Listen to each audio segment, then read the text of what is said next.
أعوذ بالله من الشيطان الرجيم بسم الله الرحمن الرحيم السلام عليكم ورحمة الله وبركاته إن الحمد لله رب العالمين نحمده ونصلي على رسوله الكريم إلى يوم الدين أما بعد. எல்லா புகழும் இறைவனுக்கே. அல்லாஹ்வுடைய அன்பும் அருளும் என் பெருமானார் ரசூலை கரீம் ஸல்லல்லாஹு அலைஹி வஸல்லம் அவர்கள் மீதும் நம் அனைவரின் மீதும் என்றென்றும் நின்று நிலவட்டுமாக. ஆமீன். அல்லாஹ்வுடைய கிருபையினால் அவனது அளப்பரிய நாட்டத்தினால் அல்லாஹ்வுடைய இல்லமான இந்த மதரசாவில் நாம் அனைவரையும் ஒன்று சேர்த்தது போல் அல்லாஹு தஆலா இறையச்சமுடைய ஈமான் கொண்ட மக்களுக்காக தயார் செய்து வைத்துள்ள அந்த சொர்க்கத்தில், குறிப்பாக ஜன்னத்துல் ஃபிர்தௌஸ் என்கின்ற உயர்ந்த சொர்க்கத்தில் நம் அனைவரையும் அல்லாஹு தஆலா ஒன்று சேர்ப்பானாக. ஆமீன். நாம் எதை கேட்டோமோ, எதை கேட்க இருக்கிறோமோ அதை நமது உள்ளத்தில் உள்வாங்கி அதை நமது வாழ்விலும் செயல்படுத்தி அதை நாம் மற்றவர்களுக்கும் எத்தி வைக்கக்கூடிய நன்மக்களாகவும் வல்ல ரஹ்மான் நம் அனைவரையும் ஆக்கி அருள் புரிவானாக. ஆமீன். அல்ஹம்துலில்லாஹ். அல்லாஹ்வுடைய கிருபையினால போன வாரம் எதை பத்தி நம்ம பார்த்தோம்? சிறப்புகளை குறித்து நம்ம பார்த்தோம். நேத்து நபி ஸல்லல்லாஹு அலைஹி வஸல்லம் சிறப்புகளை குறித்தும் நிறைய நம்ம பார்த்தோம். அல்ஹம்துலில்லாஹ்.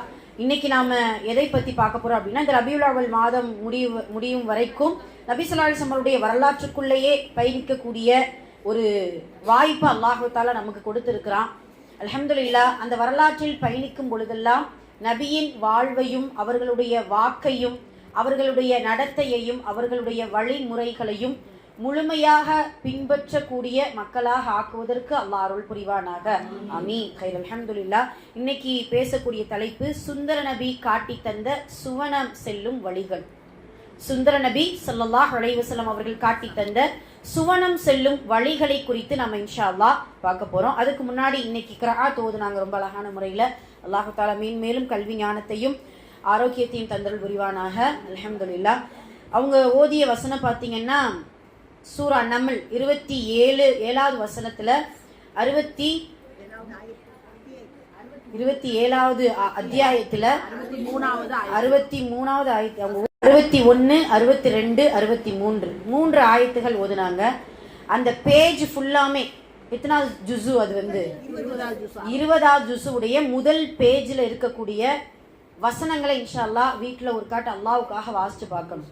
என்னன்னா, அல்லாஹு தஆலா ஒரு கேள்வியா கேட்கிறான். இலாஹும் மஅல்லாஹ், அல்லாஹ்வுடன் வேறு இலாஹ் இருக்கின்றானா, வணக்கத்திற்குரியவன் இருக்கின்றானா? என்னென்ன அல்லாஹு தஆலா 5 விடயத்தை சொல்லி காட்டுதான். அவங்க வாசித்த முதல் வசனத்தில் அதுதான் வருது. முதல்ல பூமியின் விளை நிலச்சல்களை சொல்லி, நான் எப்படியெல்லாம் பூமியிலிருந்து உங்களுக்கு தேவையான உணவுகளையும் ரிசுக்குகளையும் மனிதனுக்கும் படைப்பினங்களுக்கும் தேவையான ரிசுக்கை நான் எப்படி கொண்டு வர்றேன். இப்ப என்னை விட இலாஹும் அல்லாஹ், அல்லாஹ்வை தவிர வேறு இலாஹ் இருக்கின்றானா? ஒரு சவாலா சொல்லி காட்டுறான். சுப்ஹானல்லாஹ். அவன் மட்டும் வானத்தில் இருக்கக்கூடிய மலையை நிறுத்திவிட்டால் பூமி உயிர் பெறாது. பூமியுடைய விளை நிலச்சல் அது என்ன செய்யாது, உற்பத்தி ஆகாது. சுப்ஹானல்லாஹ். அதை சொல்லிட்டு அல்லாஹு தஆலா இரண்டாவதாக சொல்லக்கூடிய விஷயம் என்னன்னா, வசிக்கும் இடமாக உங்களுக்கு நான் இந்த பூமியை ஆக்கி கொடுக்கவில்லையா? நீங்க யோசிச்சு பாருங்க. பூமியில மேடும் பள்ளம் இருக்கக்கூடிய பிரதேசமும் இருக்குது, மலைகள், பனிப்பிரதேசம், அதே போல நெருப்பு குழம்புகள் இருக்கக்கூடிய மலைகள், இதெல்லாம் நம்ம பார்க்கிறோம். எல்லா பூமி முழுக்க அப்படி அல்லாஹ் ஆக்கி வச்சிருந்தா நம்மளால வசிக்க முடியுமா? கிடையாது. அப்போ வசிக்கும் இடத்தையும் அல்லாஹ் ஆக்கி கொடுத்து 2 கடல்கள் திரையின்றி சந்திக்கின்றதே, அதையெல்லாம் நீங்க பாக்குறீங்கல்ல. இலாஹும் அல்லாஹ், இதையெல்லாம் வசப்படுத்தக்கூடிய இறைவன், என்னை தவிர வேறு இலாஹ் யார் இருக்க முடியும் அப்படிங்கறத அல்லாஹ் தஆலா சவாலாக நமக்கு சொல்லி காட்டுகிறான். 3வது விஷயம்தான், இது ரொம்ப முக்கியமானது. மனிதன் துவண்டு போகும் பொழுது, நிற்கதியாக நிற்கும் பொழுது, இந்த துனியாவுல இறைவனை தவிர வேறு எந்த உதவியாளர்களும் இல்லை, என்னுடைய இறைவனை தவிர என்னுடைய வாழ்க்கையை திசை திருப்பக்கூடிய இலாஹ் இல்லை என்பதை நிரூபிக்கக்கூடிய அற்புதமான வசனம் தான் அம்மை யுஜீபுல் முல்தொர்ர இதா தஆஹு. அவனை அழைத்தால், கஷ்டத்திற்குள்ளாக்கப்பட்டவன் அவனை அழைத்தால் கஷ்டத்தை நீக்கி அவருக்கு சுகபோகமான வாழ்வை தரக்கூடிய இலாஹ் வேறு யார் இருக்க முடியும்? சுப்ஹானல்லாஹ். மனிதன் ஒரு கட்டத்துக்கு மேல அவனால் மனிதன் உதவி செய்ய முடியாது. ஒரு கட்டத்துக்கு மேல ஆறுதல் சொல்ல முடியாது. ஒரு கட்டத்துக்கு மேல அந்த மனிதனை சமாதானப்படுத்தவும் முடியாது. ஏன்னா மனிதனுடைய உள்ளம் யாருடைய கைவசத்தில் இருக்கிறது? அல்லாஹ்வின் கைவசத்தில் இருக்கிறது. மனிதனுடைய கலா கதிர் யாருடைய கைவசத்தில் இருக்கிறது? அல்லாஹ்வுடைய கைவசம். அப்ப இது எல்லாமே இறைவனுடைய வசத்தில் இருக்கும் பொழுது கலீலமா தஷ்குரு, நீங்க குறைவா நீங்க நன்றி செலுத்தக்கூடியவங்களா இருக்கீங்க இல்லையா? அதனால கஷ்டத்திற்கு உள்ளாக்கப்பட்ட நீங்கள் அல்லாஹ்வை நீங்க என்ன செய்யுங்க, அழைங்க, அதிகமா அழையுங்க. அவன்தான், அந்த இலாஹு தான் உங்களுக்கு பதில் கொடுப்பான் அப்படிங்கிறத அந்த வசனம் அற்புதமாக சொல்லி காட்டுது. மூன்றாவது. நாலாவது அல்லாஹு தஆலா சொல்லக்கூடிய வார்த்தை நேரான வழியை.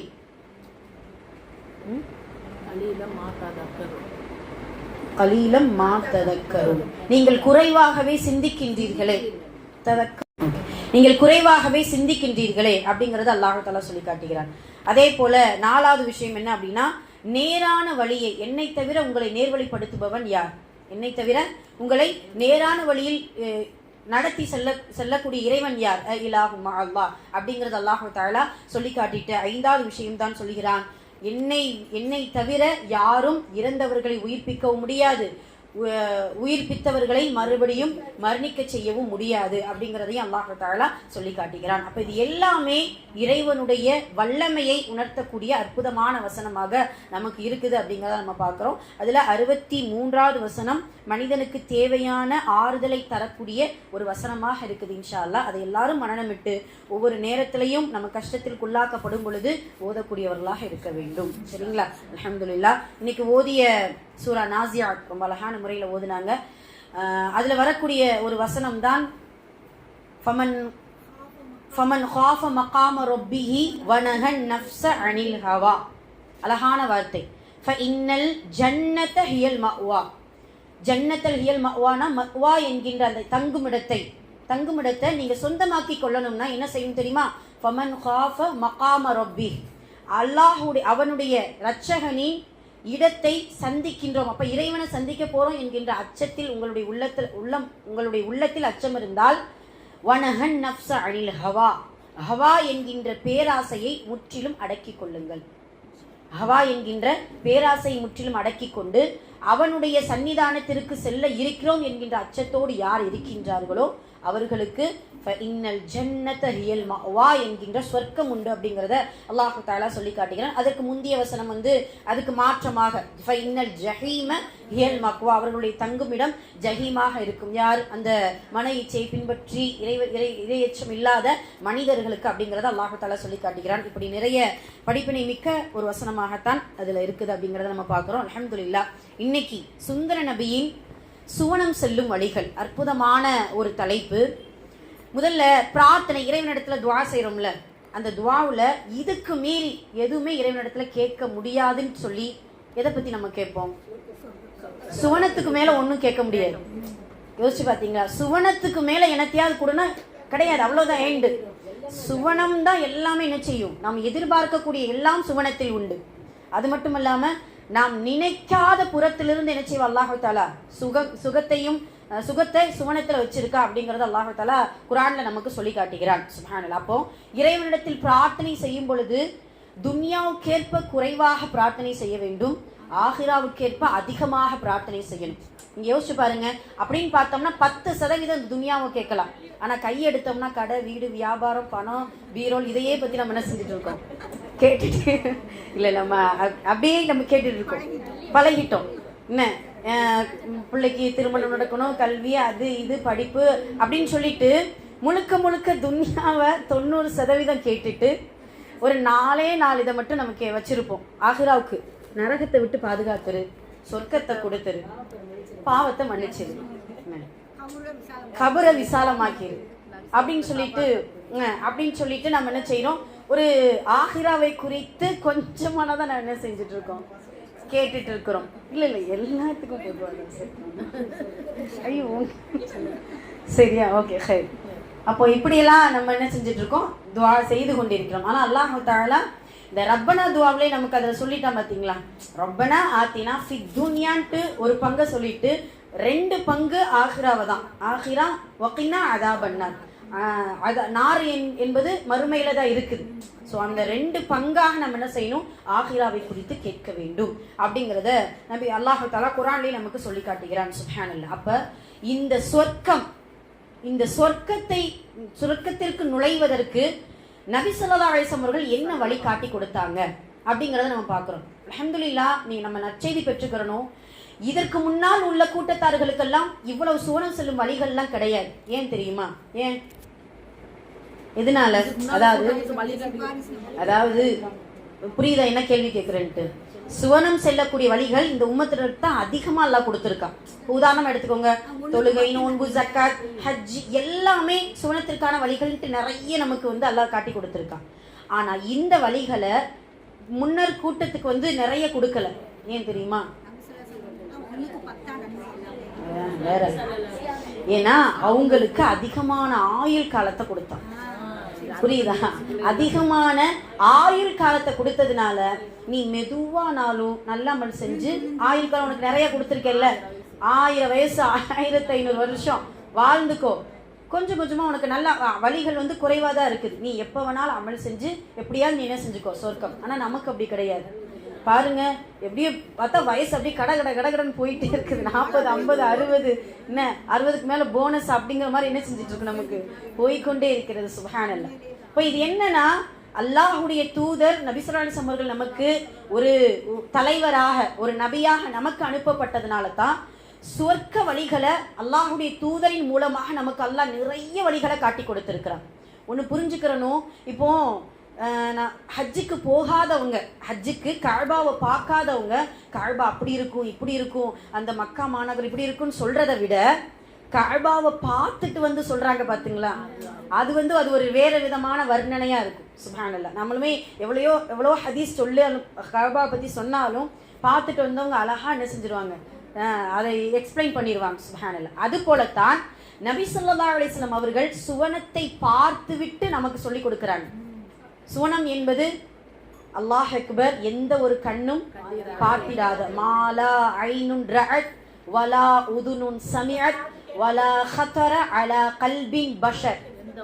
கல்பின் பஷர்னா ஒவ்வொரு மனித உள்ளமும் கற்பனை செய்து முடிக்காத ஒரு சுவனம் அல்லாஹ்விடத்தில் இருக்கிறது.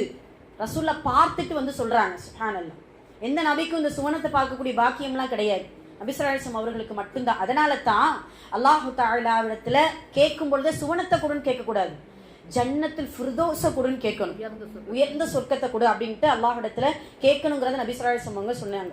இப்படி அதாவது ஜன்னத்துல் ஃபிர்தௌஸை விட ஒருத்தர் ரொம்ப சிறப்பா ஒரு துவா செஞ்சார். என்னன்னா, ஒரு ஊருக்கு ரசூலுல்லாஹ் போயிருக்கிறாங்க. அவங்களுக்கு ஒரு மனிதர் உதவி செஞ்சிருக்கிறார், ஹெல்ப் பண்ணியிருக்கிறாங்க. இப்போ நபி ஸல்லல்லாஹு அலைஹி வஸல்லம் அவங்க சொல்லுவாங்க, எங்கள் ஊருக்கு வந்தீங்கன்னா என்னை பார்த்துட்டு போங்க. நம்ம சொல்ல முடியாது வீட்டுக்கு வந்துட்டு போங்க அப்படின்ட்டு. அது மாதிரி எங்கள் ஊருக்கு வந்தீங்கன்னா என்னை நீங்கள் சந்திச்சுட்டு போங்க தோழரே அப்படின்னு சொல்லிட்டாங்க. அப்போ இவர் என்ன செய்யறாரு, மதீனாவுக்கு வரக்கூடிய வாய்ப்பு, அந்த மனிதர் உதவி செய்த மனிதர் நபி ஸல்லல்லாஹு அலைஹி வஸல்லம் அவர்களிடத்துல வர்றாங்க. அந்த உதவி செய்ததை எப்பயுமே நன்றி மறவாமல் பதிலுதவி செய்வாங்க நபி ஸல்லல்லாஹு அலைஹி வஸல்லம். உங்களுக்கு என்ன வேணும் நீங்கள் கேளுங்க அப்படின்னு கேட்கும் பொழுது, அந்த மனிதர் அந்த காலத்தில் அதிகமாக கேட்கறது என்ன, ஆடு. ஃபர்ஸ்ட் ஆடு கேட்டாங்க, ஆடு கொடுக்கப்பட்டுச்சு. சரி, ஆடை பாதுகாக்க ஒரு நாய் வேண்டும், நாயும் கொடுக்கப்பட்டுச்சு. ஒட்டகம் வேணும், ஒட்டகமும் கொடுக்கப்பட்டுச்சு. ஒட்டகத்தை ஓட்ட ஒரு இடையன் வேண்டும், இடையனும் கொடுக்கப்படும். இப்படியே துன்யாவை பத்தி என்ன செஞ்சுட்டு இருக்கிறாரு அந்த மனிதர் கேட்டுக்கொண்டே இருக்கிறார். ரசூலுல்லாஹ் ஒரே வார்த்தை அழகா, ரபிஆன்ட்டு ஒரு சின்ன பையன் என்கிட்ட வேலை செஞ்சாரு, 14 வயசு பையன். என்ன, அந்த ரபிஆட்ட சல்னா அரபுல கேளு அப்படின்னு சொல்லும்போது, அந்த ரபியா கேட்டது என்ன அப்படின்னா, அல்லாஹுடைய தூதரே சுவனம் குடுன்னு கேட்கல, சுவனம் வேணும் இல்லை, சுவனத்தில் உங்களோடு இருக்க வேண்டும். இதுதான் ஜன்னத்துல் ஃபிர்தௌஸுக்கு மேல. உங்களுக்கு புரியுதா? எல்லாத்தையும் ஜன்னத்துல் ஃபிர்தௌஸ்ங்கிறது உயர்ந்த சொர்க்கம் தான். ஆனா அந்த நபிமார்களை தங்குமிடம் அதை விட பெஸ்டா இருக்கும். சுப்ஹானல்லாஹ். அப்போ சுவனத்தில் நபியை உங்களோடு இருக்க வேண்டும் அப்படிங்கிறத நபி ஸல்லல்லாஹு அலைஹி வஸல்லம் அவர்கள் அடிக்கடி இந்த ரபியாவுக்கு இன்னொரு பேர் தெரியுமா, அஃப்கஹுல் அரபுன்னு சொல்லுவாங்க. அஃப்கஹுல் அரபுனா பார்த்தீங்கன்னா அரபு தேசத்தின் அறிவாளியா இவர். அந்த கேள்வியை கேட்டதுனால அரபு தேசத்தின் அறிவாளி இந்த ரபியா அப்படின்னு சொல்லக்கூடிய அளவுக்கு நபி ஸல்லல்லாஹு அலைஹி வஸல்லம் அவர்களிடத்துல இப்படியான விஷயத்தை முறையீடு செஞ்சிருக்கிறாங்க. சுப்ஹானல்லாஹ். அப்படி இறைவனிடத்தில் கேட்கும் பொழுது அதிகமாக ஜன்னத்தில் ஃபிர்தௌஸையும் நபி ஸல்லல்லாஹு அலைஹி வஸல்லம் அவர்களோடு இருக்கக்கூடிய பாக்கியத்தையும் இறைவனிடத்தில் அதிகமாக கேட்க வேண்டும். சரி, ஒரு பக்கம் கேட்பது பிரார்த்தனையின் மூலம் சொர்க்கத்தை கொடுப்பது ஒரு பக்கம் இருந்தாலும், சில அமல்களை மூலம் ரசூல் ஸல்லல்லாஹு அலைஹி வஸல்லம் அவர்கள் நிறைய அமல்களை நமக்கு காட்டி கொடுத்திருக்கிறாங்க. நிறைய இருக்குது. சுப்ஹானல்லாஹ். அதை மட்டும் நம்ம பேசணும்னா பல்லாயிரக்கணக்கான அமல்களை ரசூல் ஸல்லல்லாஹு அலைஹி வஸல்லம் அவர்கள் நமக்கு சொல்லி கொடுத்திருக்கிறாங்க. ஆனா இப்படி வச்சுக்கிறோமே, இந்த தலைப்பு இப்படி வச்சா நல்லா இருக்கும். அதாவது சுவனத்தில் முற்றிலும் நுழைய விடாத அளவுக்கு நம்மை தடுக்கக்கூடிய சில அமல்களை பார்த்துட்டு நிறைய அமல்கள் சொர்க்கத்திற்கு செல்லக்கூடிய வழிகளை நம்ம பார்க்க போறோம். எல்லாருக்குமே தெரியும், மனித சமுதாயம் எல்லாத்திற்குமே தெரியும், இணை வைத்தால் சுவனம் செல்ல முடியாது. இது பேசிக் 1 முதல் இது அதுதான்.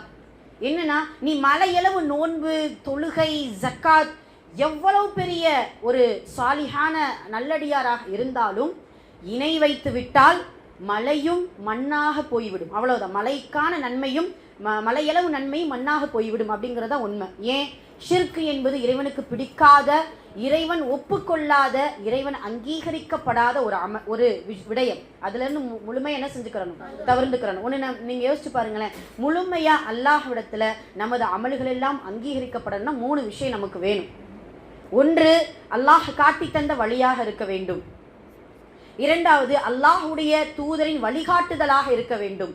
3வது, அல்லாஹுக்காகவே மட்டும் செய்த அமலாக இருக்க வேண்டும். அவ்வளவுதான். இந்த அல்லாஹுக்காகவே செய்த அமல் அப்படிங்கிறதுல தான் மனிதன் என்ன செஞ்சிடறான், சில நேரம் ஃபெயில் ஆயிடுறான். அல்லாஹுக்காக அப்படின்னு சொல்லும் பொழுது அல்லாஹுக்காகவும் புகழுக்காகவும், அல்லாஹுக்காகவும் முஹஸ்துதிக்காகவும், அல்லாஹுக்காகவும் இன்ன மனிதர்களுக்காகவும் அப்படின்னு என்ன செஞ்சிடறான், மஅதல்லாஹ். இது சிறு சிறு வகையான ஷிர்க். அல்லாஹ் பாதுகாக்கணும். ஒரு இஸ்லாமிய பார்வையில் பாருங்களேன், ஒரு 4 விஷயம் அல்லாஹை தவிர்த்துட்டு யார்ட்டையும் இதை செய்யக்கூடாது. 1, சஜ்தா செய்வது. நம்மளுடைய நெற்றியை பூமியில் வைக்க வேண்டும் என்றால் இறைவனை தவிர யாருக்கும் சிரம் பணியவே கூடாது. மஅதல்லா. நீங்க பார்க்கலாம், இப்போலாம் இணையதளத்தில் பார்த்தீங்கன்னா மாரியம்மன் கோவிலில் பெண்கள், இஸ்லாமிய பெண்கள் என்ன செய்றாங்க, அது பேர் என்னது, ஆமா, சுவாமி தரிசனம். இப்படி பெண்களாக, முஸ்லீம் இஸ்லாமிய பெண்களாக இருந்து கொண்டு அவங்க அதை அப்படியே ரொம்ப பெருமையா என்ன செய்யறாங்கன்னா, அந்த ஹிந்துஸ் மக்கள் என்ன செய்யறாங்க, போட்டுறாங்க, இஸ்லாமிய பெண்களுடைய தரிசனத்தை பாருங்க, சிவலிங்கத்தில் பால் அபிஷேகம் செய்து கொண்டிருக்கிறார்கள் அப்படின்ட்டு. அல்லாஹ் பாதுகாக்கணும். அப்படியே நான் அந்த வீடியோ அப்படியே இது பண்ணி இணையதளத்துல போட்டு விட்டாங்க. சஜ்தா செய்த அந்த பெண் பர்தாவோடு. எப்படி இதெல்லாம் என்ன சொல்றது, அல்லாஹ் தாலா அவர்களுக்கு நேர்வழியை காட்டணும். அவ்வளவுதான். இது சபிக்கிறதுக்கோ எதுக்கோ இல்லை, அல்லாஹ் அவர்களுக்கு நேர்வழியை காட்டணும். இப்படி நிறைய இப்பெல்லாம் அதிகமாயிடுச்சு. அல்லாஹ் பாதுகாக்கணும். அப்போ அந்த சிரம் பணிதல் என்பது இறைவனுக்காக மட்டும்தான். உங்களுக்கு இதுக்கு முன்னாடி ஒரு வரலாறு சொல்லியிருக்கேன்னு நினைக்கிறேன். ஒருத்தர் ஒரு அறிஞர் இருந்தார். அந்த அறிஞருடைய பேர் பார்த்தீங்கன்னா ஷேக் அபூபக்கர் பாக்கிலானி. ஷேக் அபூபக்கர் பாக்கிலானி அப்படின்னு சொல்லிட்டு ஒரு அறிஞர். அவர் ஒரு நாட்டின் தூதுவராக இன்னொரு நாட்டுக்கு போறாரு. அப்ப அந்த நாட்டின் அரசருக்கு ஒரு பழக்கம் உண்டு, யாரு எங்கன சந்திக்க வந்தாலும் எனக்கு சிரம் பணியணும், காலில் என்ன செய்யணும், சிரம் பணியணும். அப்போ அமைச்சர்கள் இப்படி சொல்றாங்க, இப்படி நம்ம ஒரு ஷேக் வந்திருக்கிறாரு, நாட்டின் தூதுவரா வந்திருக்கிறாரு. அப்படியா, சரி, நம்ம நிபந்தனையெல்லாம் சொல்லிட்டீங்களா, என்ன நிபந்தனை, என்ன பார்த்தா என்ன செஞ்சிடணும், சஜ்தா செய்யணும். அதுக்குன்னே இருக்கக்கூடிய சிலருடைய கர்வம். ஒரு சில பேர் என்னன்னா, வந்தா எந்திக்கணும்னு நினைப்பாங்க, மரியாதை கொடுக்கணும்னு நினைப்பாங்க, கை கட்டி நிக்கணும்னு நினைப்பாங்க. இந்த மாதிரி இதெல்லாம் என்ன செய்யக்கூடாது, மஅதல்லாஹ் எதிர்பார்க்கவே கூடாது. இஸ்ஸத் என்பது அல்லாஹ் கொடுக்கக்கூடியதுதான் இஸ்ஸத், அவ்வளவுதான். அப்போ அந்த அரசர் என்ன செய்யறாரு, இப்படி எதிர்பார்க்கிறாராம். அப்போ சரி வர சொல்லுங்க. ஆனா இந்த அமைச்சர் சொல்லிட்டாங்க, கண்டிப்பா அவர் என்ன செய்ய மாட்டாரு, சிரம் பணிய மாட்டாரு, அவர்களுடைய இஸ்லாமிய கொள்கையில் அது கிடையாது அப்படிங்கறத சொல்லிட்டாங்க. மனிதனுக்கு மனிதன் சிரம் பணிய கூடாது. அப்படியா, சரி நான் பாத்துக்கிறேன், நீங்க வர சொல்லுங்க. ஒரு பெரிய அரசருடைய என்ட்ரன்ஸ், அந்த அரச கோட்டையினுடைய வாசல் அடைக்கப்பட்டிருக்கு. குறுகலான வழியை மட்டும் என்ன செஞ்சிருக்காங்க, ஒருத்தர் குனிஞ்சே கொண்டு வர்ற மாதிரி. அந்த காலத்துல சின்ன வீடு கட்டுவாங்க, ரொம்ப குனிஞ்சு போற மாதிரி. என்ன இப்போதான் பார்த்தோன்னா அப்படி நில நமக்கு மேலே இருக்குது, அந்த மாதிரி நம்ம இது பண்ணியிருக்கோம். அப்போ தனிவாக இருக்கும். அப்போ அந்த மாதிரி செட் பண்ண உடனே அந்த ஷேக் என்ன செஞ்சுட்டார் தெரியுமா, சைடு திரும்பி ருக்குவுல வர மாதிரி என்ன செஞ்சுட்டார். அந்த அரசருக்கு இதை போல அவமானம் எதுவுமே கிடைஞ்சிருக்காரு. எந்த மனிதன் இந்த அளவுக்கு மரியாதை கொடுத்திருக்க மாட்டான். அல்லாஹ் அக்பர். அப்படி அந்த காலத்திலிருந்தும் கூட சுப்ஹானல்லாஹ், எவ்வளவு பெரிய அரசராக இருந்தாலும் சிரம் பணிதல் என்பது இறைவனுக்கான ஒன்றுதான் அப்படிங்கிறத நிரூபித்தவர்கள் நிறைய பேர் இருக்கிறாங்க. அல்லாஹ் பாதுகாக்கணும். அந்த ஷிர்கான விஷயத்துல இருந்து அல்லாஹ் பாதுகாக்கணும். அதே போல 4 விஷயம் சொன்னோம். 1 சிரம் பணிதல், 2வது நஹர் என்கின்ற நேர்ச்சை. அந்த நேர்ச்சை இபாதத்தா இருந்தாலும் சரி, மற்ற எதுவா இருந்தாலும் சரி, நேர்ச்சை என்பது இறைவனுக்காக மட்டும்தான் வேண்டும். அல்லாஹ் குர்ஆன்ல அதை சொல்லிட்டான். நேர்ச்சையை மற்றவங்களுக்கு செய்யறோம் அப்படின்னா அது மிக பெரும் ஷிர்க். அல்லாஹ் பாதுகாக்கணும். இப்ப இது 2வது விஷயம். 3வது என்ன அப்படின்னு சொன்னா, சத்தியம் செய்வது. சத்தியம் என்பது இறைவனுக்காகத்தான். தாய் மீதோ தந்தையின் மீதோ குர்ஆனின் மீதோ படைப்பினங்கள் மீதோ பிள்ளைகளின் மீதோ என்ன செய்ய முடியாது, என்ன செய்யக்கூடாது, சத்தியம் செய்யக்கூடாது. சத்தியம் என்பது இறைவன் மீது மட்டும்தான் செய்ய வேண்டும். அவன்தான் பரிசுத்தமானவன். மற்ற நம்ம மகளுக்குகள் மீது சத்தியம் செஞ்சோம்னா யாரும் இவ்வளவு பெர்ஃபெக்டா பரிசுத்தமானவர்கள் கிடையாது. அல்லாஹ் பாதுகாக்கும். அதே போல 4வது விடயம்தான் அறுத்து பலியிடுதல். குர்பானி கொடுப்பதும் இறைவனுக்காக மட்டும்தான் இருக்கும். அல்லாஹ் அப்ப இந்த 4 விஷயமும் இறைவனுக்கானது அப்படிங்கிறத இறைவனுக்கானதுங்கிறதுல ரொம்ப கவனமாக இருக்கணும். அல்லாஹ் குர்ஆன்ல சொல்லும்போது லா சுஜூது இல்லா பில்லா, அல்லாஹ்வை தவிர யாருக்கும் நீங்க என்ன செய்யாதீங்க, சஜ்தா செய்யாதீர்கள் அப்படிங்கிறத அல்லாஹ் தஆலா சொல்லி காட்டுகிறான். இன்னும் நம்ம புரிஞ்சுக்கிறணும், ஷிர்க் இல்லாம சின்ன அமலை கொண்டாவது நம்ம இறைவனை சந்திச்சோம்னு நினைச்சுக்கோங்களேன், கண்டிப்பாக சுவனம் உண்டு. சிறிய அமல் இருந்தாலும் சரி, ரொம்ப மலையளவும் கிடையாது, ஷிர்க்கை இணை வைக்காமல் இறைவனுக்கு மட்டும் என்னுடைய இபாதத், சஜ்தா, நேர்ச்சை, சத்தியம், குர்பானி என்று இறைவனுக்காக மட்டும் இருந்து சின்ன சின்ன அமல்களோடு சந்தித்தால் கூட அல்லாஹ் தஆலா தன்னுடைய ரஹ்மத்தை கொண்டு சோனத்தில் நுழைவிப்பான்ங்கிறது ஒரு அழகான ஒரு உண்மை. அப்போ நபி ஸல்லல்லாஹு அலைஹி வஸல்லம் அவர்கள் சொல்றாங்க, அல்ஹம்துலில்லாஹ். அப்போ முதல் விடயம் இதுதான், சோனம் செல்வதற்கு நமக்கு தடையாக இருப்பது ஷிர்க். ஷிர்க் என்கின்ற இணை வைப்பு, அதிலிருந்து நாம் இன்ஷா அல்லாஹ் தவிர்த்து கொள்ள வேண்டும் அப்படிங்கிறத நம்ம முதல்ல எடுத்துக்கிறோம். 2வது என்ன அப்படின்னா, அல்லாஹ்வுடைய தூதர் சொல்லக்கூடிய வார்த்தை மா அமர்துகும் பிஹி ஃபஃஅல், நான் உங்களுக்கு எதை ஏவினேனோ அதை ஃபஃஅல் மஸ்ததஅதும். மஸ்ததஅதும்னா என்ன அர்த்தம்னா, உங்களால முடிஞ்ச அளவு நீங்க செய்யுங்க. நான் என்ன ஏவுறேனோ, தொழுகையை ரசூலுல்லாஹ் ஏவி இருக்கிறாங்க, நஃபிலான சுன்னத்தான சதகாக்கள், திக்ருக்கள், அதுக்காரர்கள், இப்படி நிறைய இருக்கு இல்லையா, எதை ஏவுறேனோ அதை நீங்க உங்களால முடிந்தளவு செய்து கொள்ளுங்கள். வமா நஹாக்கும் வமா நஹைத்துக்கும் அன்ஹு ஃபன்தஹு, என்ன அர்த்தம், நான் எதிலிருந்து உங்களை தவிர்க்க சொல்கிறேனோ அதில் முற்றிலும் தவிர்த்து கொள்ளுங்கள். ஒன்று நல்லா புரிஞ்சுக்கிறணும், ஃபஸ்ததஅதும் என்கின்ற வார்த்தை இந்த 2வது விஷயத்துல வரல. அதாவது அல்லாஹ்வுடைய தூதர் சொல்லக்கூடிய வமா நஹைத்துக்கும் அன்ஹு ஃபன்தஹுங்கிறத தான் சொல்றாங்களே தவிர இந்த இடத்துல ஃபஸ்ததஅதும் சொல்லல. இப்ப என்ன புரியுது, அல்லாஹ்வுடைய தூதர் எதையெல்லாம் ஏவுகிறார்களோ அதை முயன்றளவு செய்து கொள்ளுங்கள். அல்லாஹ்வுடைய தூதர் எதெல்லாம் தவிர்த்துக் கொள்கிறார்களோ, தவிர்க்க சொல்கிறார்களோ அதை முற்றிலும் தவிர்த்து கொள்ளுங்கள். இதன் மூலமாக கண்டிப்பாக அல்லாஹ் தஆலா நமக்கு சொர்க்கத்தை கொடுப்பான் அப்படிங்கிறத நபி ஸல்லல்லாஹு அலைஹி வஸல்லம் அவர்கள் நமக்கு சொல்லிக் கொடுக்கிறார்கள். இது 2வது விஷயம். சுப்ஹானல்லாஹ். அப்போ ஹலாலை ஏற்றுக்கொண்டு ஹராமிலிருந்து முழுமையாக பாதுகாப்பு பெற்றவர்களாக, முற்றிலும் தவிர்த்து கொள்ளக்கூடியவர்களாக இருக்க வேண்டும். 3வது, பெண்களாக இருக்கிறதுனால நாம இந்த விஷயத்தையும் அடிக்கடி நம்ம பேசணும். பெண் பிள்ளைகள் பிறந்தாலே சொர்க்கம். இப்போ தொழுதாதான் சொர்க்கம்னு சொல்றான்ல, பிறந்தாலே சொர்க்கம் தான் அல்லாஹ் சொல்லிட்டான், அவ்வளவுதான். என்ன அல்லாஹு தஆலா என்ன சொல்றான் பாத்தீங்களா, பெண் பிள்ளைகளை 2 பேரை நல்ல முறையில வளர்த்து அவங்களை ஒழுக்கமான கல்விகளை கொடுத்துட்டோம் அப்படின்னா அல்லாஹ் சொல்லக்கூடிய வார்த்தை, அவங்களுடைய சொர்க்கத்திற்கும் அல்லாஹு தஆலா வெகு சீக்கிரமா என்ன செஞ்சிருவானா, நுழையக்கூடிய பாக்கியத்தை கொடுத்துருவான். 1ஆ இருந்தாலும் சரி, 2ஆ இருந்தாலும் சரி. 3ஆவதுன்னா பாத்தீங்கன்னா அல்லாஹ்வுடைய தூதருடைய வார்த்தை ரொம்ப அழகா இருக்கும், நரகத்தின் திரையாக அந்த பிள்ளைகள் இருப்பாங்களாம். உங்களுக்கு புரியுதா ஏன் நரகத்தின் திரையாகன்னு சொன்னாங்கன்னு தெரியுமா? அந்த தாய் தந்தை பாவம் செய்திருந்தால் கூட, பாவியாக இருந்தால் கூட நரகத்தின் திரையா இருந்தா என்ன செஞ்சிருவாங்க, சொர்க்கத்தில் நுழையக்கூடிய அளவிற்கு அல்லாஹ் தஆலா பெண் பிள்ளைகள் என்கின்ற விடயத்துல ரொம்ப நல்ல ஒரு முபஷராத் நற்செய்தி அல்லாஹ் தஆலா நமக்கு சொல்லி காட்டுகிறான். அப்ப பெண் பிள்ளைகள் இருக்கக்கூடிய வீட்டில் இருக்கக்கூடிய பெற்றோர்களுக்கு சுவனம் நிச்சயம் அப்படிங்கிறது அல்லாஹ்வுடைய வார்த்தையும் அல்லாஹ்வுடைய தூதருடைய வாக்கும் அங்கிறத நம்ம புரிஞ்சுக்கிட்டோம். 2025 இருந்தால் கூட பொம்பளை பிள்ளை பிறந்தா மறுபடியும் முகம் சொல்லிக்கிறோம். என்ன அதுலயும் முதல்ல பெண் குழந்தை பிறந்து 2வது பெண் குழந்தை பிறந்துருச்சுன்னா நடமாடும் மையத்து தான் வரும். அந்த மாதிரி எல்லாம் பாதுகாக்கணும். என்ன 3ஆவதுனா கபர்ல போய் படுத்துக்கிறவர்.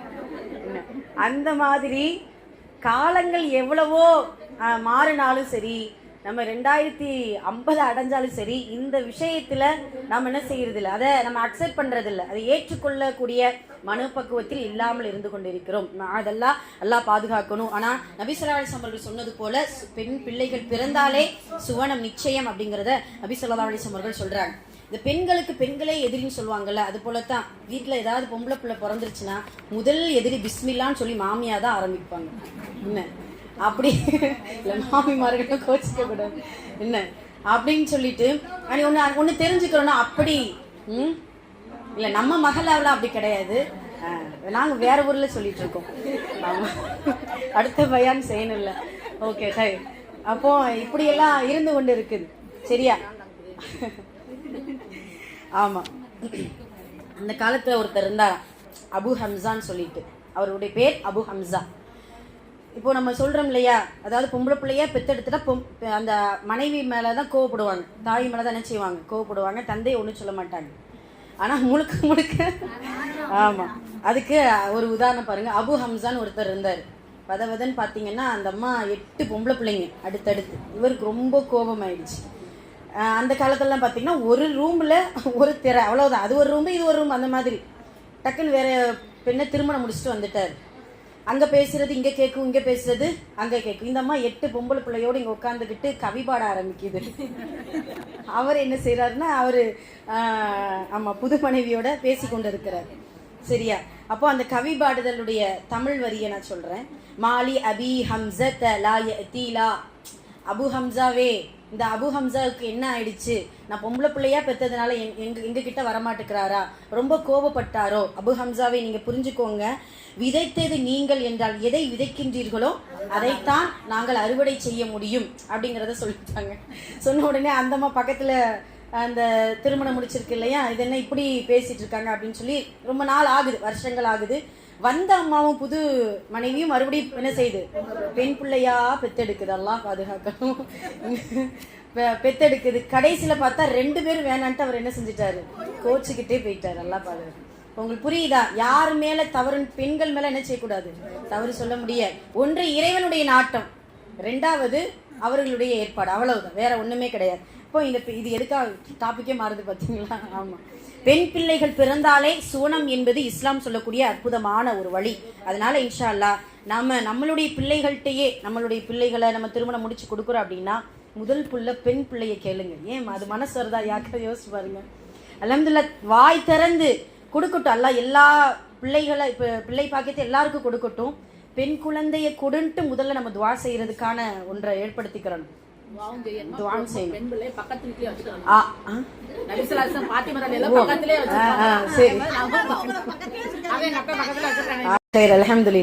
சரிங்களா? அப்போ இது 3வது வழி. 4வது விஷயம், சுவனம் செல்வதற்கு நபி ஸல்லல்லாஹு அலைஹி வஸல்லம் சொன்ன 4வது விஷயம், அதாவது பிள்ளைகள் மூலம் நமக்கு எப்படி சொர்க்கம் கிடைக்குதோ அதே போல நம்மை பெற்றெடுத்தவர்கள் மூலம் சுவனம் உண்டு. பெற்றோர்களை கவனிப்பதின் மூலம், பெற்றோர்களுடன் பேணுதலாக நடந்து கொள்வதின் மூலம், பெற்றோர்களுடைய அவர்களுக்கு அடிபணிவதின் மூலம் அல்லாஹு தஆலா நமக்கு சுவனத்தை கொடுக்கின்றான் அப்படிங்கறத நபி ஸல்லல்லாஹு அலைஹி வஸல்லம் அவர்களுடைய வார்த்தையிலே சொல்றாங்க. அல் ஜன்னத்து தஹ்த அக்தாமில் உம்மஹாத் அப்படிங்கிற அந்த நபி மொழியின் உட்பட பெற்றோர்களின் மூலம் நமக்கு சுவனம் உண்டு அப்படிங்கறத நபி ஸல்லல்லாஹு அலைஹி வஸல்லம் நமக்கு சொல்லிக் கொடுக்குறாங்க. இதுல ஒரு சஹாபி ரசூல் ஸல்லல்லாஹு அலைஹி வஸல்லம் கேட்பாங்க, அல்லாஹ்வுடைய தூதரே, நான் சிறு வயதில் இருக்கும்போது என்னுடைய பெற்றோர்கள் என்னை வளர்க்கறதுக்கு ரொம்ப கஷ்டப்பட்டாங்க. அதாவது பட்னி இருந்து ரொம்ப இது பண்ணி ரொம்ப கஷ்டப்பட்டு வளர்த்தாங்க. ஆனா இப்போ நான் என்னுடைய தாய் தகப்பனார ரொம்ப அற்புதமா நான் பார்த்துட்டு வர்றேன். பசி இல்லாம நல்ல ஒரு வசதியான வசதி வாய்ப்போடு நான் பார்த்துட்டு வர்றேன். இது கொஞ்ச நாள் அவர்களுக்கு கடமை செய்வதற்கு போதுமானதா அப்படின்னு கேட்கும் பொழுதுதான் ரசூலுல்லாஹ்வுடைய வார்த்தை, உலகத்துடைய ஒரு எல்லாருக்கும் பொதுவான ஒரு வார்த்தை, வஹுமா யுரீதானி பகா அக்க, வஹுமா யுரீதானி பகா அக்க. உன்னை அவர்கள் வளர்த்ததெல்லாம் நீ வளரு வளரு என்று வளர்த்தார்கள். அன்த துரீது மௌத்தஹுமா, நீயோ வாழ்வு முடிய வேண்டும் என்று வழங்கி கொண்டிருக்கிறாய், வாழ்வு முடிய போகுதே என்று வழங்கி கொண்டிருக்கிறாய் அப்படிங்கறத நபி ஸல்லல்லாஹு அலைஹி வஸல்லம் அவர்களுடைய வார்த்தையினால் இதுல சொல்லுவாங்க. புரியுது? அப்படிதானே? அப்ப சுப்ஹானல்லாஹ். அப்ப நம்மளுடைய பெற்றோர்களுக்கு எவ்வளவு கடமைகள் செய்தாலும், எவ்வளவு வசதி வாய்ப்புகளை வைத்து நம்ம இது பண்ணாலும் சரி, அவர்களுடைய கடமைக்கு இது சமமாகாது அப்படிங்கறத நபி ஸல்லல்லாஹு அலைஹி வஸல்லம் நமக்கு சொல்லிக் கொடுக்கறாங்க. அப்ப பெற்றோர்களின் மூலம் நமக்கு சுவனத்தினுடைய வழிகள் இலகுவாகுது அப்படிங்கறத நம்ம பார்க்கிறோம். 5வது, சதகா, தான தர்மம் செய்வது என்று சொல்வதை விட பிரதிபலனை எதிர்பார்க்காத தான தர்மம், இது அழகான வார்த்தை. பிரதிபலனை எதிர்பார்க்காத தான தர்மம் செய்பவர்களுக்கு அல்லாஹ் சுவனத்திற்கான வழியை கொடுக்கின்றான் அப்படிங்கறத நபி ஸல்லல்லாஹு அலைஹி வஸல்லம் நமக்கு சொல்லி காட்டுறாங்க. அல்லாஹ் குர்ஆன்ல சூரா தௌபாவுல 111வது ஆயத் 111வது ஆயத்துல இன்னல்லாஹ அஷ்தரா பில் முஃமினீன அன்ஃபுஸக்கும் வ அம்வாலக்கும் பிஅன்ன லஹுமுல் ஜன்னah. அல்லாஹ் இதுல ஒரு டீலிங் சொல்றான். இந்த இஷ்தரான்னா என்ன அர்த்தம்னா வியாபாரம்னு அர்த்தம். இன்னல்லாஹ இஷ்தரா, நிச்சயமாக அல்லாஹ் வியாபாரம் செய்கிறான். பில் முஃமினீன், முக்மீன்களிடத்தில். எதை கொடுத்து, எதை வாங்கி? நான் சொர்க்கத்தை முதல்ல நான் கொடுத்துட்றேன், அதுக்கு பதிலா பி அன்ஃபுசிக்கும் அம்வாலிக்கும், உன்னுடைய உயிரையும் பொருளையும் என்ன செஞ்சுக்கோ, நீ கொடுத்துரு. முதல்ல நான் என்ன செஞ்சிட, உனக்கு சொர்க்கத்தை கொடுத்துகிறேன் அப்படிங்கறது அல்லாஹ் தஆலா பி அன்னலஹுமுல் ஜன்னா, அவர்களுக்கு சொர்க்கம் உண்டு அப்படிங்கறத அல்லாஹ் சொல்கிறான். இதுல என்ன விளக்கம் சொல்றாங்கன்னா, பிரதிபலனே இல்லாமல் யார் தான தர்மம் செய்கின்றார்களோ அவர்களுக்கு சொர்க்கம் உண்டு. பிரதிபலன்னா உங்களுக்கு புரியுதா? எப்படி? இப்போ நம்ம கொடுக்குற மொய்க்கவர் மாதிரி. ஆமா, அது தப்புலாம் சொல்லல, யதார்த்தம் அதுதான். என்ன, ஒரு 500 ரூபாய் செஞ்சோம்னா அடுத்து நம்ம என்ன செய்யணும் நமக்கு, அந்த மாதிரியான விஷயங்கள் இல்லாம தான தர்மம். ஆயிஷா ரலியல்லாஹு அன்ஹா அவர்கள் செஞ்சாங்க பாத்தீங்களா? அவர் எப்படி செய்வாங்க தெரியுமா? அவங்களுடைய சகோதரியின் மகன் ஜுபைர் ரலியல்லாஹு அன்ஹு, ஜுபைர் இப்னு உர்வாஹ் ரலியல்லாஹு அன்ஹு, இல்ல அவங்க வேற, சரியா? அஸ்மாவுடைய மகன் தான். ஆயிஷாமா வளர்த்துக்கிட்டே இருக்கிறாங்க. அஸ்மாமாவுக்கு ஆயிஷாமாவுக்கு 10 வருஷம் டிஃபரெண்ட் வித்தியாசம். சுப்ஹானல்லாஹ். அதனால ஆயிஷாமா என்ன செய்வாங்க, குழந்தை இல்லாத பொழுது என்ன செய்வாங்க, அவங்க தன்னுடைய சகோதரி மகனை வளர்த்துட்டு இருப்பா. ஜுபைர்ட்ட சொல்லி, ஜுபை, இந்த வீட்டுல ஒரு பெரியவர் இருப்பாரு, அவர்கிட்ட போய் இந்த பொருளை வச்சிட்டு வந்துருங்க, நீங்க துஆ செய்யுங்க, இல்ல வேற ஏதாவது சலாம் சொல்லி எதுவுமே செய்ய வேண்டாம், வச்சுட்டு என்ன செஞ்சிடணும், வந்துடணும். இப்போ வந்துட்டு சொல்லி இது பிரகாலா எதுக்காக அப்படி சொன்னீங்க, ஒரு சலாம் கூட சொல்ல விடலையே அப்படின்னு சொல்லும் பொழுது, இல்ல எந்த ஒரு பிரதிபலனும் இல்லாத ஒரு தான தர்மத்தை தான் அல்லாஹ் தஆலா முற்றிலும் ஏற்றுக்கொள்கிறான், எதிர்பார்க்கிறான். அப்ப நம்ம சலாம் சொன்னாலும் சலாம் கூட ஒரு பிரதிபலனா ஆயிடுமோ? துஆ செய்யுங்க நம்ம சொல்றோம், அல்ஹம்துலில்லாஹ் ஒரு உதவி செய்யறோம் அப்படின்னா துஆ செய்யுங்கன்னு சொல்றோம். அந்த துஆ கூட பிரதிபலனாக ஆகாத அளவிற்கு இறைவனுக்காகவே முற்றிலும், அதுதான் முற்றிலும் இறைவனுக்காக செய்யக்கூடிய தான தர்மத்தை அல்லாஹ் தஆலா சொர்க்கம் செல்லும் வழியாக நமக்கு ஆக்கி கொடுக்கிறான். உஸ்மான் ரதன் அவர்கள்ட்ட அல்லாஹ்வுடைய தூதர் அப்படிதான் சொன்னாங்க, இந்த கிணறை யாராவது வாங்கி கொடுத்தீங்கன்னா அல்லாஹ் சுவனத்தின் நீரூற்றை உங்களுக்கு கொடுப்பான்னு சொன்னாங்க. உடனே உஸ்மான் என்ன செஞ்சுட்டாரு, வாங்கி கொடுத்தாரா இல்லை அப்படின்னு சொல்லிட்டு என்ன செய்யறாங்க, உஸ்மான் ரதன் அவர்கள் அந்த கிணறை வாங்கி கொடுக்கிறாங்க. சுப்ஹானல்லாஹ். நமக்கு தெரியும், இந்த ஹாரூன் ரஷீத் பாதுஷாட்டு ஒரு கலீஃபா இருந்தார்ல, அவருடைய மனைவி பெயர் சுவைதா. என்ன, நம்ம சுவைதான் சொன்ன உடனே அந்த கால்வாய் தான் ஞாபகம் வரும். பக்தாதுல இருந்து அரஃபா வரைக்கும் கால்வாய் என்ன செய்யறாங்க, தண்ணீர் போகக்கூடிய கால்வாய் இன்று வரைக்கும் இருக்குது, இன்னும் இருக்கு. அதான் சொல்றேன், சுப்ஹானல்லாஹ். இது சதகத்துல் ஜாரியாவான நன்மை.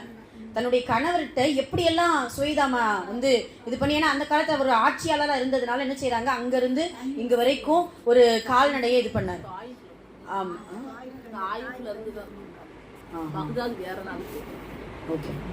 சரி. அடுத்து அதுல பாத்தீங்கன்னா, அந்த சுவைதா அம்மாவுடைய அந்த காலத்துல ஒருத்தர் வாழ்ந்தார், ரொம்ப வலி. அவர் வலினா இறை நேசர்.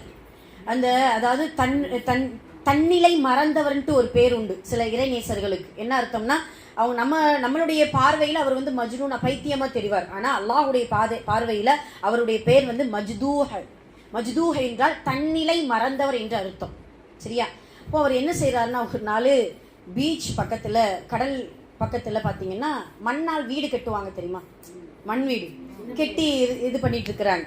ஒரு வழினா சில நேரம் எப்படின்னா இப்படி இருக்கும், பார்க்கும்பொழுது ஒரு பைத்தியர் மாதிரி தான் இருக்கும். ஆனா அவர் மஜ்தூஹ், தன்னை தனிமைப்படுத்திக் கொள்வர், தன்னிலை மறந்தவர் அப்படின்ட்டு அர்த்தம்.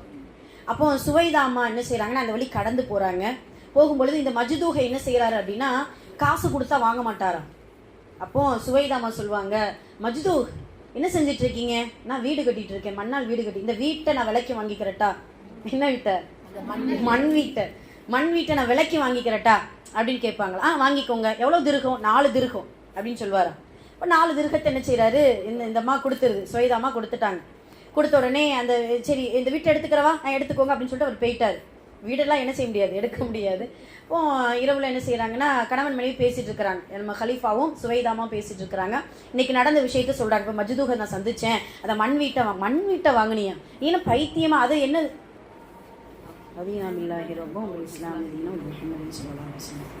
அப்போ அந்த மண் வீட்டை விலைக்கு வாங்கினதை தன்னுடைய கணவர் இடத்துல சொல்றாங்க. சொன்ன உடனே அந்த கணவர் என்ன செய்யறாரு, இந்த வீட்டை போய் யாராவது வாங்குவாங்களா, உனக்கு என்ன ஆயிடுச்சு அப்படின்னு சொல்லிட்டு பேசிட்டு இருக்காங்க.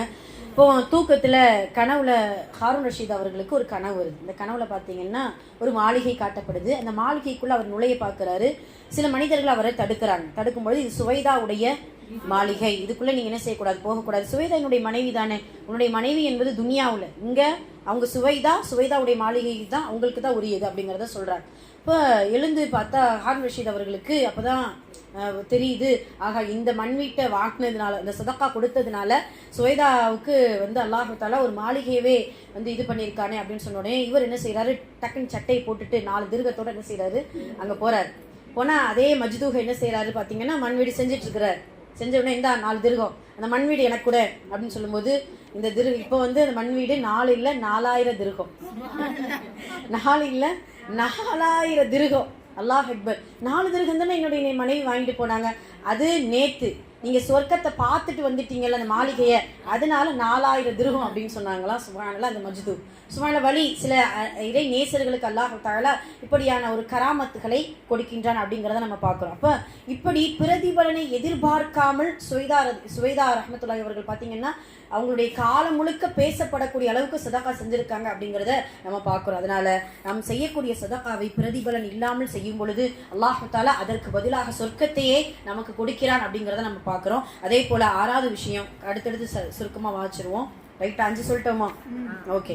6வது விஷயம், இது எல்லாமே என்ன, சுவனம் செல்லக்கூடிய வழிகளுக்கான வழிகாட்டுதல் அப்படிங்கிறத பார்க்கிறோம். கடைசி கலிமா, யாருடைய கலிமா? கடைசி லா இலாஹ இல்லல்லாஹ் முஹம்மது ரசூலுல்லாஹ் என்கின்ற கலிமாவோடு மரணிக்கக்கூடிய பாக்கியத்தை அல்லாஹ் கொடுக்கின்றானோ அவர்களுக்கு சுவனம் செல்லக்கூடிய வழியை அல்லாஹ் தஆலா காட்டுகிறான். 12 அதுக்கப்புறம் 7வது பார்த்தீங்கன்னா, ஒவ்வொரு ஃபர்லு தொழுகைக்கு பின்னாடி ஆயத்துல் குர்சி ஓதும் பொழுதும் மரணத்தை தவிர சொர்க்கம் செல்வதை வேறு எதுவும் தடை செய்யாது அப்படிங்கிறத அல்லாஹ்வுடைய தூதர் நமக்கு சொல்லி கொடுக்கறாங்க.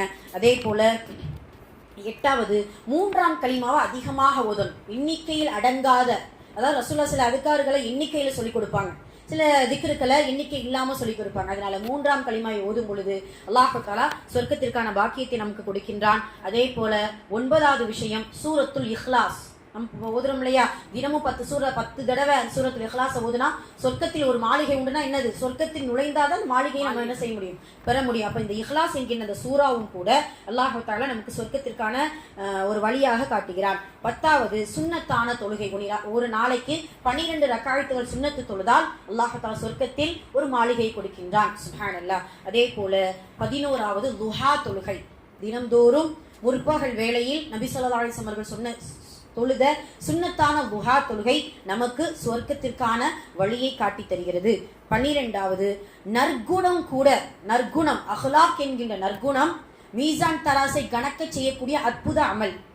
அந்த மீசான் தராசு கணந்தாலே எங்க போயிடுவோம் நம்ம, இன்ஷா அல்லாஹ் சொர்க்கம் போகும். அதனால அஹ்லாக் என்கின்ற நற்குணங்களை நாம் அதிகப்படுத்தி நம்மளுடைய குணத்தை சீர்படுத்தி கொண்டால் நமக்கு இன்ஷா அல்லாஹ் சொர்க்கம் உண்டு அப்படிங்கிறத நபி ஸல்லல்லாஹு அலைஹி வஸல்லம் அவர்கள் சொல்றாங்க. அதுக்கப்புறம் 13வது சோதனையின் போது பொறுமை என்கின்ற உள்ளத்தை பெற்றோமையானால் கணக்கின்றி சுவனபதியில் நமக்கு வெகுமதி உண்டு. அல்லாஹ் குர்ஆன்ல சொல்லக்கூடிய வார்த்தை, சோதனையின் போது பொறுமை என்கின்ற உள்ளத்தை நாம் பெற்றோமையானால் கணக்கின்றி சொர்க்கத்தில் அல்லாஹ் தஆலா வெகுமதியை வைத்திருக்கிறான் அப்படிங்கிறது 13வது விஷயம். 14வது சொர்க்கமே இறைச்சவாதிகளுக்குத்தான். இல் முத்தகீன் அப்படிங்கறது அல்லாஹ் குர்ஆன்ல சொல்லுவான். அல் ஜன்னத்துல் லில் முத்தகீன், சொர்க்கம் என்பதே இறைச்சமுடையவர்களுக்கு அப்படிங்கறது அல்லாஹ் சொல்லுவான். அதனால தக்வா என்கின்ற இறையச்சத்தோடு இன்ஷா அல்லாஹ் வாழக்கூடியவர்களா இருக்க வேண்டும்.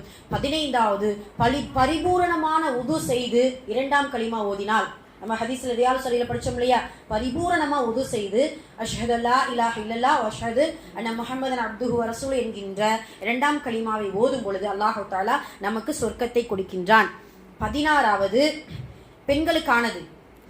எந்த பெண் ஐவேளை தொழுகை தொழுது ரமதான் மாதத்தில் நோன்பு நோற்று கற்பை பேணி பாதுகாத்து கிரிட்டிக்கலான ஒண்ணு கணவனுடைய பேச்சை கேட்கின்றார்களோ அவர்களுக்கு சொர்க்கம் இல்ல, சொர்க்கத்தின் எல்லா வாசலையும் நுழைஞ்சுக்கும். சுப்ஹானல்லாஹ்.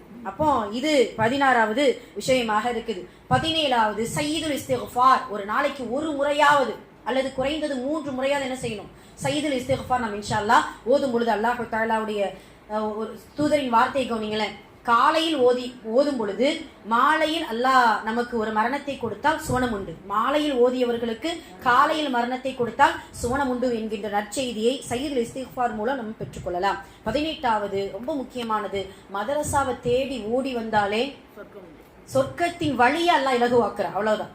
யார் கல்வியை தேடி வருகின்றார்களோ அவர்களுக்கு சுவனத்தின் வழி இலகுவாக்கப்படும் அப்படிங்கிறது 18வது விஷயம். 19வது, பள்ளி கட்டி கொடுத்தால் அல்லாஹ் மறுமையில் அவர்களுக்கு மாளிகை ஒன்று கட்டி வைத்திருப்பான். பள்ளி கட்டி கொடுக்கிற அளவுக்கு நமக்கு வசதி வாய்ப்பு இல்லைன்னா அந்த பள்ளியில ஏதாவது ஒரு இடத்துல ஒரு செங்கல் கொடுக்கக்கூடிய அளவுக்குனா நம்மளுடைய சதாக்கா என்ன செய்ய, நம்முடைய பொருளாதாரம் அதுல இடம் பெறணும் அப்படிங்கிறத நபி ஸல்லல்லாஹு அலைஹி வஸல்லம் அவர்கள் நமக்கு 19வது விஷயமா சொல்றாங்க. 20வது, அனாதைகளை ஆதரிக்கும் பொழுது ரசூலுல்லாஹ்வோடு இருக்க விரும்புபவர்கள் இந்த விஷயத்தை நம்ம என்ன செய்யணும். அனாதைகளை ஆதரிப்பவர்கள் நானும் அவர்களும் இப்படி இருப்போம் அப்படிங்கிறத அல்லாஹ்வுடைய தூதர் நமக்கு சொல்லி காட்டுறாங்க. சுவனத்தில் நானும் அவர்களும் இப்படி இருப்போம். 21, உண்மை பேசுவது. உண்மை நன்மைக்கு வழிகாட்டும், நன்மை சுவனத்திற்கு வழிகாட்டும். சுப்ஹானல்லாஹ். அப்போ ஹக்க என்கின்ற உண்மை பேசுவதன் மூலம் அல்லாஹு தஆலா நமக்கு சொர்க்க வாசலை சுவனத்தில் நுழையக்கூடிய வாக்கியத்தை கொடுக்கின்றான். 22வது, கோபத்தை மென்று விளங்குபவர்களுக்கு அல்லாஹ் சொர்க்கத்தின் ஹூருல் பெண்களை திருமணம் முடித்து கொடுக்கின்றான்னா என்ன அர்த்தம்? சொர்க்கம் உண்டு. கோபம் படும் பொழுது, கோபம் வரும் பொழுது அதை முடிந்தளவு அடக்கிக் கொள்பவர்களுக்கு அல்லாஹ் தஆலா சொர்க்கத்தை கொடுக்கின்றான். 23வது, யார் 2 உதடுகளுக்கு மத்தியில் உள்ள நாவை பேணி பாதுகாத்துக் கொள்கிறார்களோ அவர்களுக்கு சுவனத்தில் நுழைவதற்கு நான் பொறுப்பேற்றுக் கொள்கிறேன் அப்படிங்கிறத அல்லாஹ்வுடைய தூதர் நமக்கு சொல்லிக் கொடுக்குறாங்க. அப்ப நாவை பேணுவதன் மூலம் சுவனம் உண்டு. 24வது, ஹஜ்ஜு செய்தால் சொர்க்கம் உண்டு. அன்று பிறந்த பாலகன் போல உண்டு. அதே போல ஹஜ்ஜுக்கு கூலி சொர்க்கமே அப்படிங்கறத நபி ஸல்லல்லாஹு அலைஹி வஸல்லம் அவர்கள் நமக்கு சொல்லி கொடுத்துட்டாங்க. 25வது, ஒரு நாளையில யார் நோன்பு நோற்று நோயாளிகளை உடல் நிலம் விசாரித்து ஏழைகளுக்கு உணவளித்து அதே போல ஜனாசாவில் கலந்து கொள்கிறார்களோ அவர்களுக்கு சுவனத்தில் எல்லா வாசல் வழியாகவும் அழைக்கக்கூடிய வாக்கியத்தை அல்லாஹ் தருவான். இப்படி பல நூறு வழிகளை இந்த இஸ்லாமிய மார்க்கம் அல்லாஹுடைய தூதரின் மூலமாக நமக்கு காட்டி தருகிறது. இன்ஷா அல்லாஹ் அந்த சுவனத்தின் வழிகள் இலகுவானதுதான். அதை நல்ல முறையில் தேடி பெற்றுக்கொள்ளக்கூடிய மக்களாக வல்ல ரஹ்மான் நம் அனைவரையும் ஆக்கி அருள் புரிவானாக. சுந்தர நபி சொன்ன சுவனத்தின் வழிகளை தெரிந்து கொண்ட நாம் இந்த ஏதாவது ஒரு வழியில்லாவது இன்ஷா அல்லாஹ் சுவனத்தை அடையக்கூடிய பாக்கியத்தை ஜன்னத்துல் ஃபிர்தௌஸ் என்கின்ற உயர்ந்த சொர்க்கத்திலும் அதிலும் குறிப்பாக நமது நாயகம் ஸல்லல்லாஹு அலைஹி வஸல்லம் அவர்களோடும் பிரவேசிக்கக்கூடிய அந்த நல்ல ஒரு பாக்கியத்தை வல்ல ரஹ்மான் நம் எல்லோருக்கும் நசீபாக்குவானாக. ஆமீன். அகுலு கௌலி ஹாதா அஸ்தக்ஃபிருல்லாஹ் லனா வ லக்கும் வ ஆகிரு தஅவானா அல்ஹம்துலில்லாஹி ரப்பில் ஆலமீன். அஸ்ஸலாமு அலைக்கும் வ ரஹ்மத்துல்லாஹி வ பரகாத்துஹு.